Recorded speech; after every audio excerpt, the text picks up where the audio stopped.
Everyone, Anthony here from MTG Alpha, and I have a deck tech video here to go over with you guys. This is going to be a deck tech on Bilbo Birthday Celebrant. This is my new Oloro deck. In my opinion, this is better than Oloro. My most popular video I had done a deck tech on is my Oloro No-Blue deck. It was just really great, taking advantage of all of the instances of life gain and just winning in a very steady and consistent way. So this is an even better version of that deck. It does things a little bit differently. We're leaning into more instances of life gain and trying to double up on our life more, whereas Oloro was fine with just generating life to pump up creatures and, you know, swing that way. This, we want to get our life total maxed out because Bilbo's ability, which you can see here, is that when you pay 5, all right, and you tap an exile, and as long as you have 111 or more life, you get to search your deck for any number of creatures and put them on the battlefield. So we'll go over how we're getting the most value out of that ability, but getting to over 100 life is our goal. And in doing so, we actually find out that we win without even getting his ability, just because there's other ways that we benefit from having just so much life. And yeah, so I really like this build. This is, in my opinion, a lot more competitive than the Oloro build. Before I get into the deck itself, I want to quick go over and shout out my game here that I made called Legions of Will. So we have a community going right now.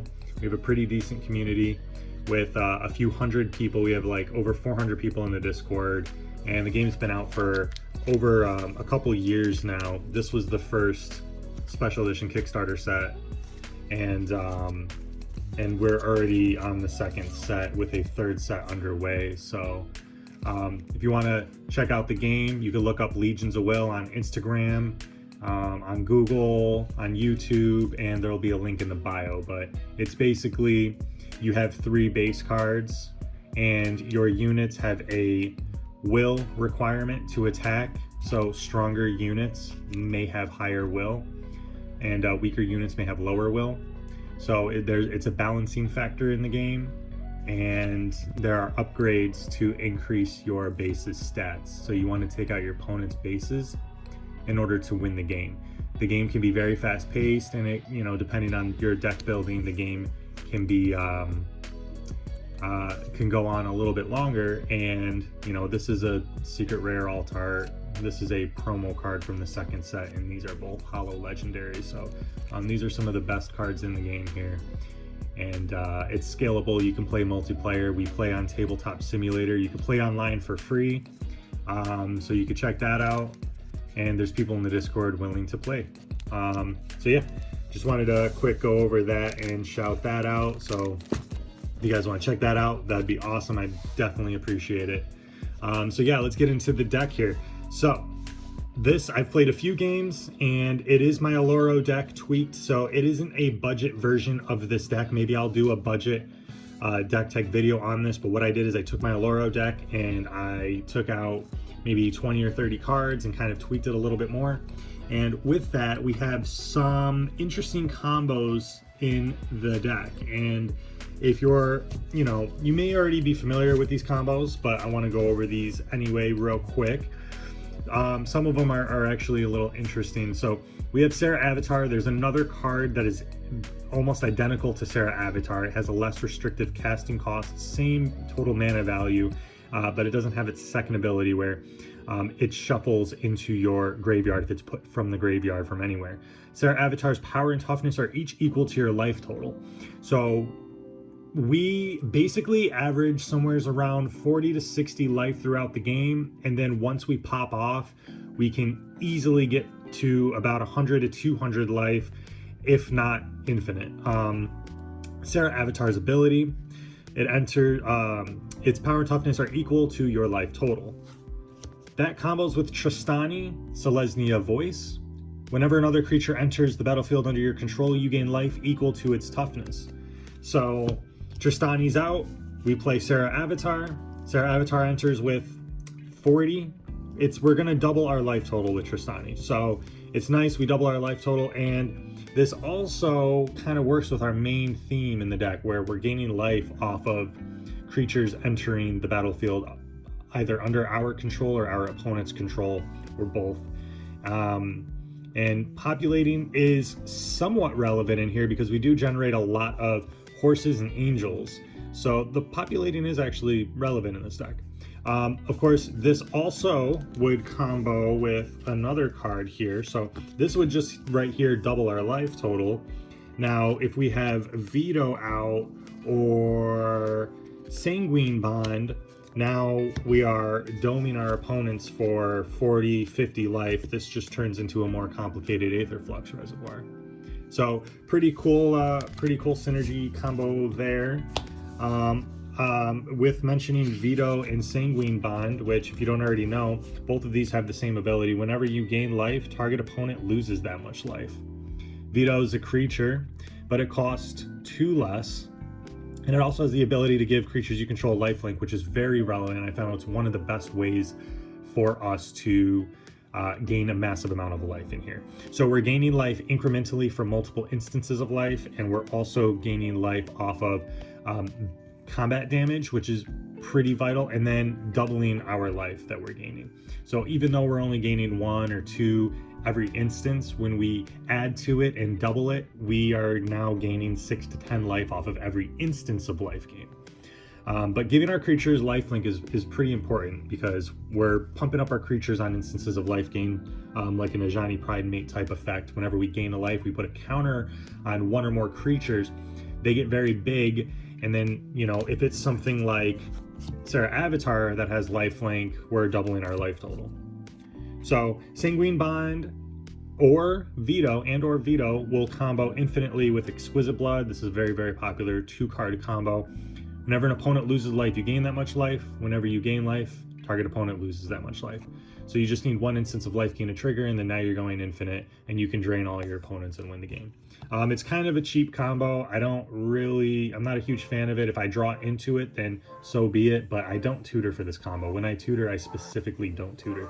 But that's up to you.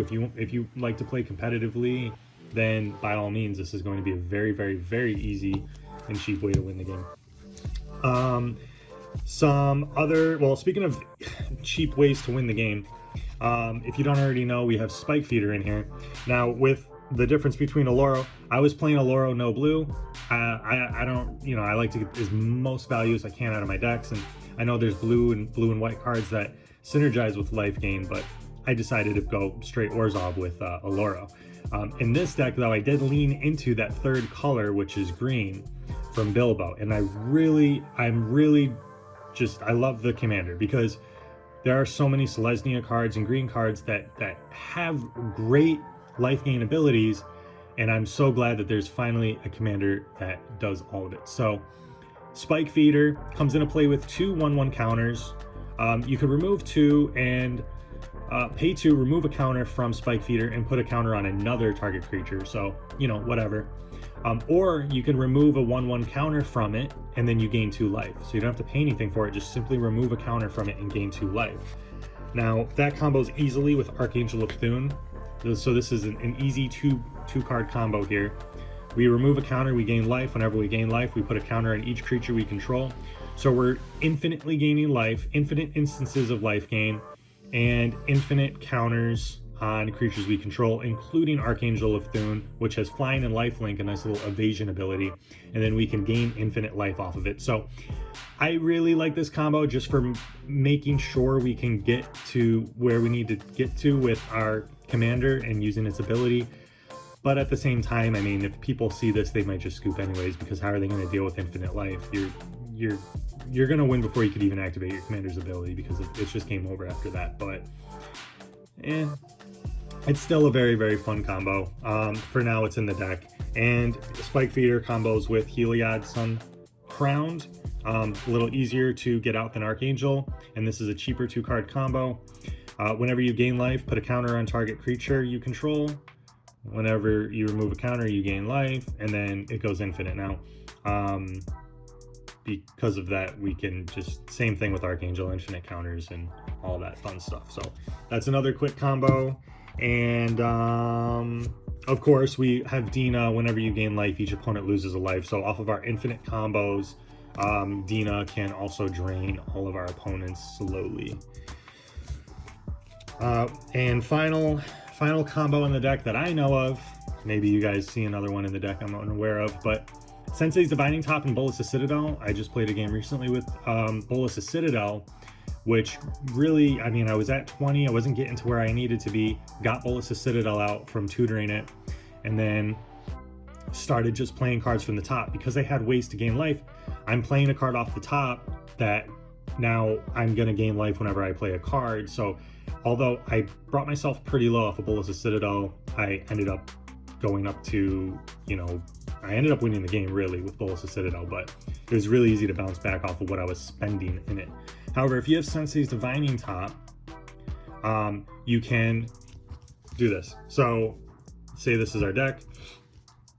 We tap, draw a card, put this on top of our deck, pay 1 with Bolas' Citadel, tap, draw a card, put this on top of our deck, pay 1 with Bolas' Citadel. So we're only paying 1 for however much card draw we want. And if we like what's on the top of our deck, we could just play it with Bolas' Citadel anyways. So it's really nice to kind of like go through your deck this way. And if you have Aetherflux Reservoir, and if you don't already know, Bolas' Citadel, you may look at the top card of your library at any time. You may play lands and cast spells from the top of your library. If you cast a spell this way, you have to pay life equal to its mana value rather than paying its cost. You could also tap it, sack 10 non-land permanents. Each opponent loses 10 life. But if you have Aetherflux Reservoir out, whenever you cast a spell, you gain 1 life for each spell you've cast this turn. And you can pay 50 life to deal 50 damage to target creature or player. Then we get infinite cast triggers or storm triggers, and we'll actually start netting life here. Thus we can draw our entire deck for free. That'll gain us a bunch of life, just enough to take out our opponents anyway. So this is actually a game winner combo, on top of it being just great card draw. But without Aetherflux Reservoir, this is just a great card draw. So those are some of the key cards I wanted to highlight in the deck. You can see there's quite a few here. They synergize very well with each other. Several combos there to work with. So yeah, now that we got that out of the way, let's run through the rest of the deck real quick. We're going to start with artifacts. Again, it's not quite a budget build. This deck is around $1,200 or so. But if you happen to have these cards, because I mean, a lot of these cards have been reprinted, like Sensei's Divining Top, I haven't gotten until I pulled it from the Double Masters. Mana Crypt, I pulled from the Convention boosters, so the Mystery boosters. So you might have these cards at this point, and these just happen to fit really well in the deck. Mana Crypt is great because we can pay 0, get it out, tap it for 2, and we can afford to lose the damage each turn potentially, but there's only a 50-50 chance of that. Soul Ring, of course. We have Talisman of Hierarchy. These are all our ramping mana rocks. Pearl Medallion, white spells you cast cost 1 less.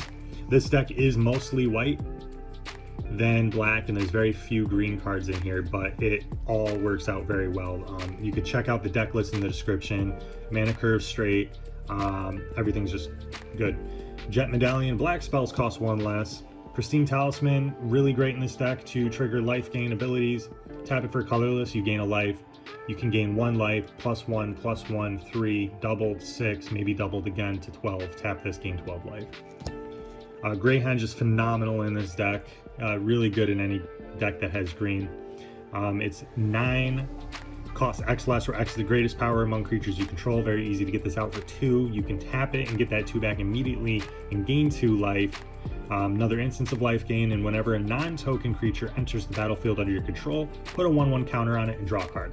Drawing cards is very crucial in this deck, and also this deck does really well with generating mana, so I would suggest maybe a good X spell in this deck. But card draw is pretty important, which is why Bolas' Citadel does a lot of work in here. You could do Dark Confidant, Phyrexian Arena. There's a lot of really good options, but what I found is Well of Lost Dreams is perhaps the best. It seems okay at first. Whenever you gain life, you may pay X, where X is less than or equal to the amount of life you gained this turn. If you do draw X cards. So we gain lots of life, and because we generate so much mana, we could very easily, and there's a card in this deck that'll help us with that. There's a card that taps for X, where X is the amount of life you gained. So then you could just tap that to generate as much as you want, and it just balances itself out. But yeah, it actually does a lot of work. This is great for card advantage. Book of Exalted Deeds, kind of a pet card. At the beginning of your end step, if you gain 3 or more life, create a 3/3 angel with flying, which is great, and you can pay 3 to exile it to get a platinum angel. It's an angel that says you can't lose the game and your opponents can't win the game. So I guess not quite a pet card, but it's pretty good. Alhammer's Archive will double our life whenever we gain life, and it'll double our card draw whenever we draw a card, except for the first card we draw each turn. So lots of just doubling life. Land tax, if we get it out early, can help us get ahead. So it's just good assurance that we don't fall behind, especially early in the game. Authority of Consuls, these are all just good beginning game, turn 1, turn 2. Authority of the Consuls, creatures your opponents control enter the battlefield tapped. Whenever a creature enters the battlefield under an opponent's control, you gain a life. So we're gaining life off of, we'll go over these cards as well.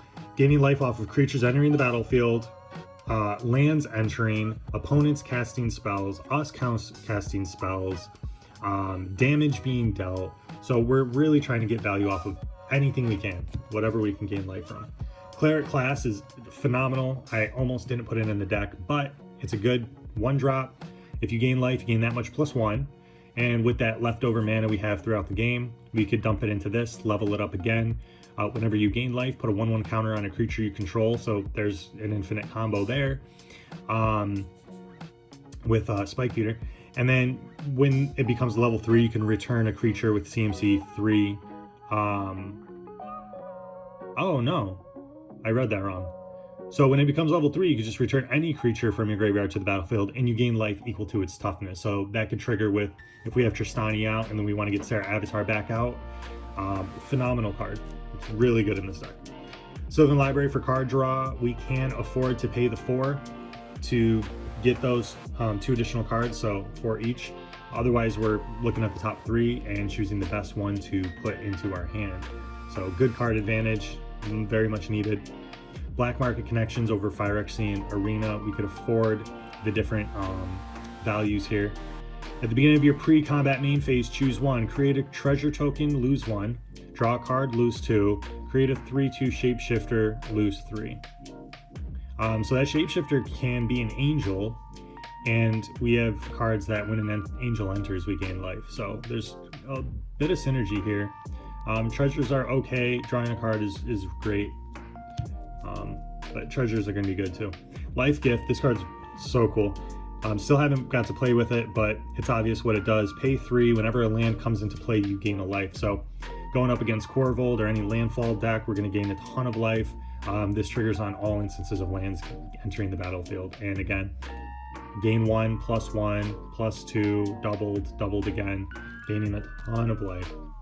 Smothering Tithe, whenever an opponent draws a card, they pay 2. If not, you create a treasure token. That's just good assurance. Whip of Erebos is great. Creatures you control have lifelink for 4. Nothing does it better. And you can pay 4 to tap it and return a creature card from your graveyard to the battlefield. And then if for whatever reason it leaves, then you exile it, and you exile it at the beginning of the next end step anyway. But given creatures we control lifelink, especially for 4, just very easily and straightforward with this here, it's great. Angelic Accord, at the beginning of each end step, if you gain 4 or more life, create a 4/4. Boon Reflection doubles our life whenever we gain life. Celestial Mantle, we enchant a creature. When it deals combat damage to a player, we double our life total. The creature gets +3/+3, so more doubling of our life. Test of Endurance, at the beginning of your upkeep, if you have 50 or more, you win the game. That's just a very obvious game winner card there. Tithe is a reserve list card that is actually pretty affordable. It's about $20, but it's great for mono white and ramping in white. It's in here because of Oloro. And search your library for planes. If you control fewer than target opponent, you can search for 2 planes, reveal them, put them into your hand, and shuffle. So not bad. In green, there's probably better ramp spells, but kind of a pet card. Vampire Tutor. Tutor up a card, put it on top, you lose 2 life, instant speed for 1. So with like Bolus of Citadel or Sensei's Divining Top, this is great. Same with Enlightened Tutor, except we're tutoring for an artifact or enchantment and putting it on top. We don't lose life. Swords to Plowshares works with, you know, like Sarah Avatar, exile target creature, you gain life equal to its toughness. So if Sarah Avatar is our life total, we could double our life total just by exiling Sarah Avatar for 1. Anguish Unmaking is another interaction here. Very few interactions, because when you have infinite life or 200 life or more, it's hardly needed, but you'll see that we do have a few options here, and this is one of them. Pay 3, exile target non-land permanent, you lose 3. We could afford it. Demonic Tutor, search for a card, put it in your hand. Pretty obvious. And Toxic Deluge is another good interaction here. Pay 3 and any amount of life. All creatures get -X/-X. Gets around indestructible and just becomes a nice board wipe. Also, when our creatures are getting so big off of the counters from our life gain, this can be a one-sided board wipe. And we'll go over another one-sided board wipe in a bit.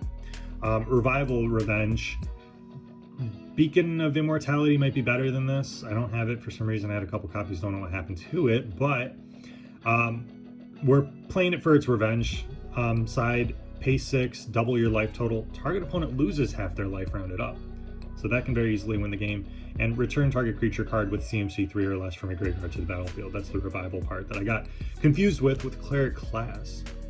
Draenith Magistrate is just a mean card. If you're running white, your opponents can't cast spells from anywhere other than their hands. So they can't cast from their graveyard, but more importantly, they can't cast their commander for 2. So shuts out that. Surprise, the card's not banned yet. Grand Abolisher. During your turn, your opponents can't cast spells or activate abilities of artifacts, enchantments, or creatures. So just good, you know, control-y type cards. Birds of Paradise, since we have green, we can play it. We can play it for 1, tap, add 1 mana of any color. And this card here, it's so good. I haven't had a chance to play it yet because, I mean, unless I'm playing in X spell or needing to draw cards, I mean, it's good. For 4, you can tap to add 1 mana of any color, or you can tap, add X of any 1 color, where X is the amount of life you gain this turn. So it's a stupid amount of life. Like I said, I'm really considering some sort of X spell in here. Not sure what yet. You know, probably from an Hellfire, something like that would make the most sense. But yeah, with the amount of mana, it might be a good idea. So here are the key creatures. We've gone over a couple of them already, but here are the more important ones here. We're doing a lot of this sort of thing. Whenever a creature enters the battlefield under your control, you gain 1. If a creature under your control dies, each opponent loses 1. But the ETB gain 1 is what we're going after. We have that with Prosperous Innkeeper as well.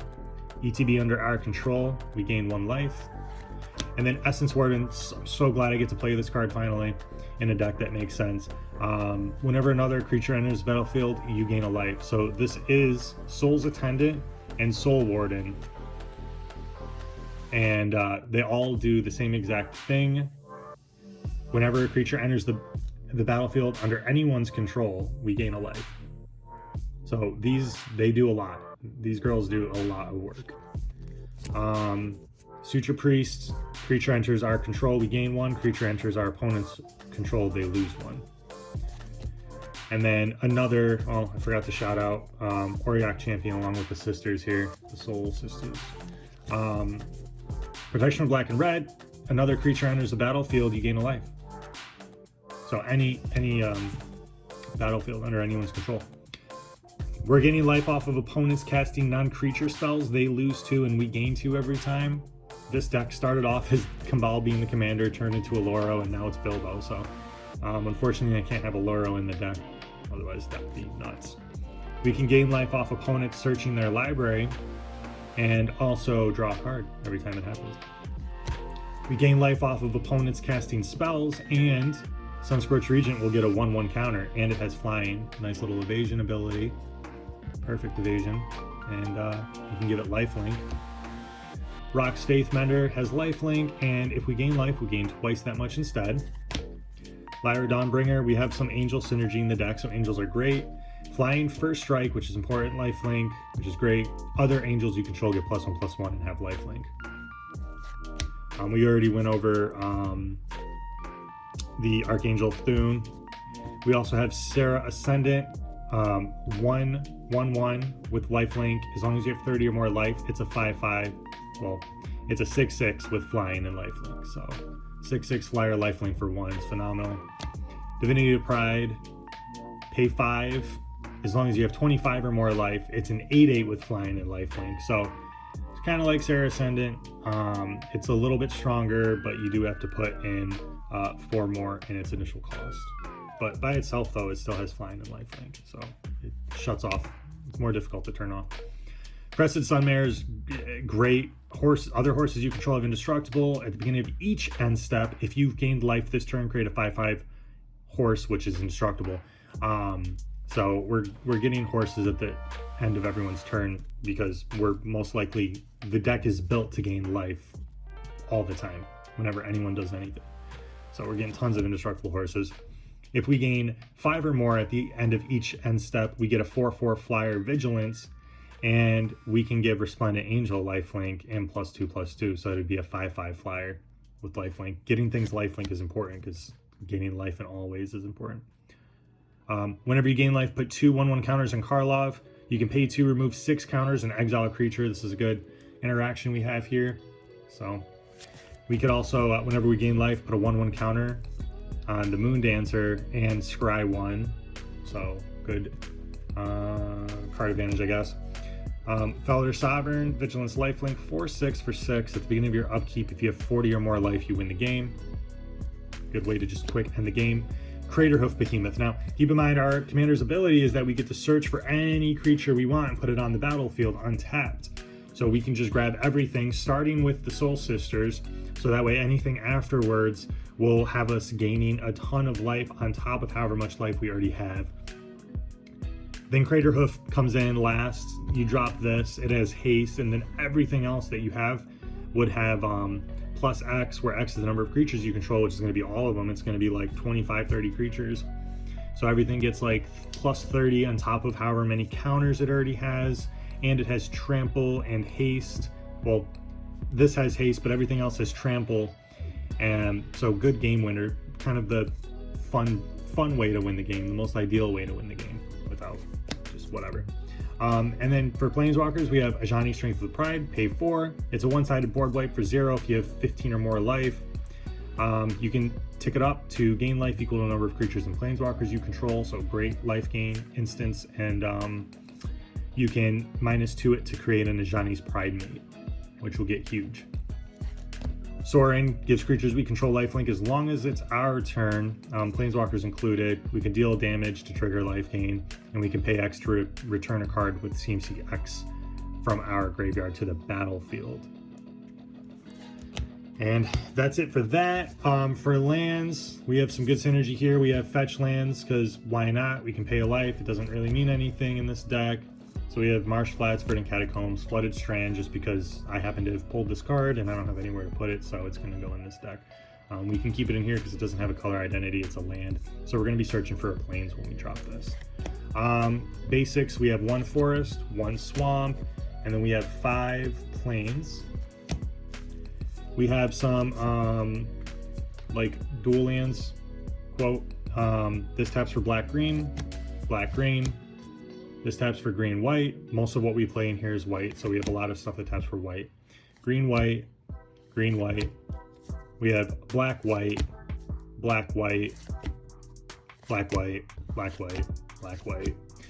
Command tower, Enchantments Triumph comes in taps for white, black, or green. You could also pay 3, cycle it, which isn't a bad idea.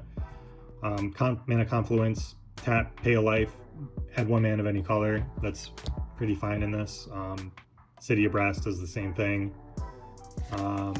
Blackstone's Shakir, taps for white. If it leaves, we can search for planes.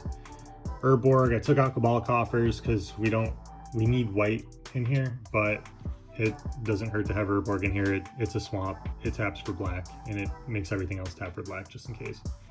Yavimaya, the green version of this would be great in this deck, or can't hurt. Castle Lochthwain, you can pay 3, tap it, draw a card, and lose life equal to the number of cards in your hand. So card advantage is great. Losing life isn't a big deal. Scoured Barrens triggers life gain. ETB gains a life. Radiant Fountain, ETB gain 2 life. Seraph Sanctuary, ETB gain 1. And whenever an angel enters under your control, you gain another 1. So this card does a lot of work. And then the best land in here, Vault of the Archangel. Pay 2 white and black. Tap it. Creatures you control gain Death Touch and Life Link until end of turn. So that's the Bilbo Birthday Celebrant, Birthday Bash, deck tech. I'll have a deck list in the description. Let me know what cards you would add, what X spells you feel like would be best in this. What would you take out? What do you feel like isn't really gonna give us the most value in here? And if you like the video, like, share it, subscribe it. And yeah, you can join our Discord and we can play some games and chat about some deck building ideas. And until next time, peace.